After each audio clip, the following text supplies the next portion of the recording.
Воробья, который с аппетитом клевал зерно, поймала кошка и хочет его съесть. Хотя воробей и маленький, но оказался очень хитрым. Он напомнил ей, что перед едой необходимо сначала умыться. Пока кошка, попавшаяся на его уловки, умывалась, воробей успел улететь. Ай-яй-яй! Меня aldı almazsız. Kişilettiler sevişlesin. Min ile ошим, а нам юнам. «Послушная кошка» – это литовская народная сказка, а малыши из детского сада «Колокольчик» сыграли ее на сцене на татарском языке. Катя Павлова по национальности русская, в сказке она в роли ведущей.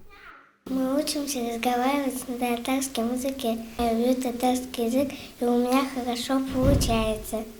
Детский сад «Колокольчик» посещает всего 43 ребенка, лишь 8 из них – татары. Остальные воспитанники из русских и смешанных семей, поэтому занятиям на татарском языке здесь уделяется особое внимание. Дети с удовольствием занимаются на уроках татарского языка. В первую очередь мы учим с ними слова, которые употребляются в повседневной жизни. Например, «мама», «папа», «дай яблоко». Занятия проходят в игровой форме. Использование ярких картин и наглядных пособий делают занятия еще более интересными.